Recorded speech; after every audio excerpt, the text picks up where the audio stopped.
Okay, looking at chapter 40, exercise C. This chapter is concerned with present participles. A participle is it's part one thing and part another thing, and that's why they call it a participle, I believe. It shares in the verb world and in the adjective world. At its simplest, think of the running man. I see the man running. I see the running man. Running is obviously a verb. The man is running. That's an action. But it also describes which man we're talking about. Which man? The standing man? The running man? The sitting man? Which man? So it describes, but it is an action at the same time. And so these are called participles. This one is the present active participle to distinguish it from the perfect passive participle, which is gone over early in the Green Book here. Perfect passive participles are the fourth principal part of a verb, and typically they are translated having been somethinged. But these are something-ing, I guess is the way to say this. So exercise 40C asks you to you see the participles are in bold.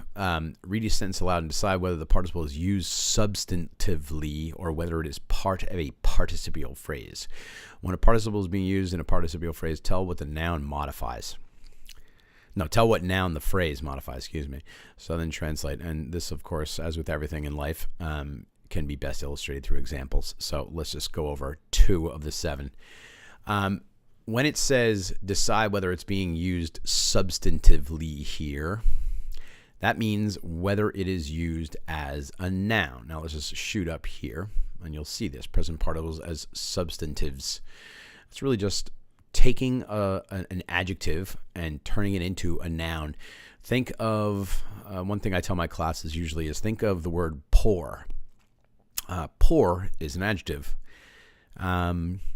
Used to describe people, situations, whatever. But it can become a substantive or a noun. Like when you say, I feel very bad for the poor in South America, let's say. The poor. We are using an adjective, but it has become a noun to mean poor people. So this also works with participles. As we see here, suddenly one out of those standing by, ad stantibus means standing near, and it could describe a person, but it could also exist by itself. And in that circumstance, it sort of takes on the nature of a noun. So suddenly one of those standing near, those people standing near, shouted, and then we can just turn that into the bystanders. This would be the same with, say, amantes.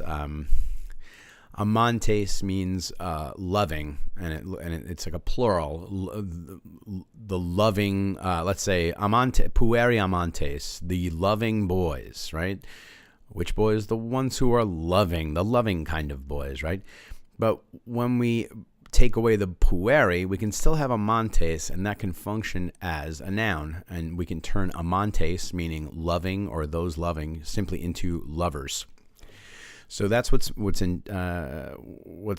meant when we say which one of these are used as substantives. Now, number 1 here is a clear example of a substantive, a participle that has become a noun, you could say, or can be treated as a noun. Cavete exclamant ad stantes. Now, this is the same exact example as right above here, so maybe this isn't the best example, but it still functions. Cavete exclamant ad stantes sed frustra. This, I think, refers back to the fire that Cornelia and her mother saw back in, like, chapter, 30, I can't remember now. And it says, be careful, exclaim or shout out those standing near, or simply the bystanders, but in vain. So that would be an example of a participle as a substantive or a noun. Standing, those standing by, becomes bystanders. And we'll take a look at number 2. Subito Cornelia duos servos per viam festinantes conspicit. Here, we do not have a substantive, but we have a participle acting like an adjective describing a noun. And let's go through it. Suddenly, Cornelia sees or catches sight of two slaves. And then from this point here until this point here, we have a participial phrase. Per viam festinantes.